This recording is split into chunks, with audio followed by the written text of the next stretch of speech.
Saya katakan pada ibu saya, bahkan Allah akan turunkan saat di dunia. Ayah saya meninggal saat saya masuk pesantren, dan baiknya saya rasakan luar biasa. Beliau mengajar di musalla kecil dulu, sekarang jadi masjid. Itu saya selalu dibawa.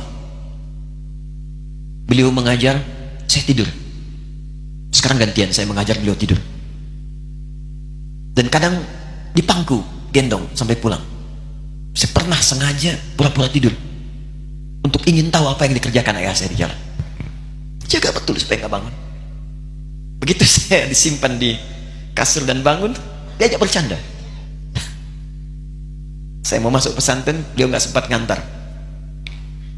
Saya bertemu, beliau menangis, peluk saya, minta maaf, nggak bisa ngantar ke pesantren. Saya belum mengerti apapun saat itu. Saya bertekad, insya Allah saya belajar dengan sungguh-sungguh. Sepekan 2 pekan saya dapat panggilan pulang. Saya tanya pada kakak saya yang ikut, sekarang ada di sini, di mana ayah? Beliau nggak jawab. Sampai di Bandung, paman saya, beliau sekarang Sekom MUI Jawa Barat, langsung menyampaikan, nampaknya nggak akan terkejar sampai sana, mungkin sudah dimakamkan. Saya ngerti, paham saat itu bahwa beliau telah wafat. Maka saya pulang. Maghrib saya sampai, saya dapati ibu di ruangan tengah. Saya datangi, saya menahan tangis, tidak menangis sedikit pun, untuk membahagiakan ibu saya. Saya datang, saya peluk, saya temani tidurnya. Itu pertemuan saya dengan ayah saya terakhir di mimpi. Saya bermimpi melihat sudah pakai kemeja, tersenyum, mendadahi saya. Sudah.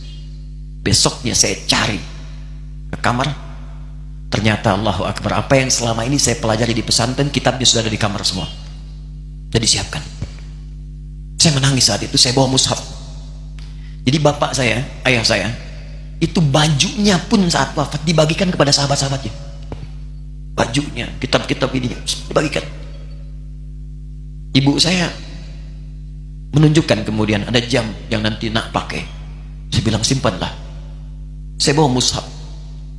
Dengan mushaf itu saya duduk di ruangan tengah, saya menghadap ke kiblat dan saya mohon kepada Allah, ya Allah, saya tak punya kemampuan lagi membahagiakan ayah saya saat hidup di dunia, tapi mohon jadikan setiap huruf dalam Al-Quran ini, ya Allah, pahalanya mengalir untuk ayah saya. Begitu saya bacakan saat itu, tak bisa saya berhenti, dan tiba-tiba langsung masuk ayatnya, artinya, posisinya, nomornya, gak pernah berhenti, masuk. Saya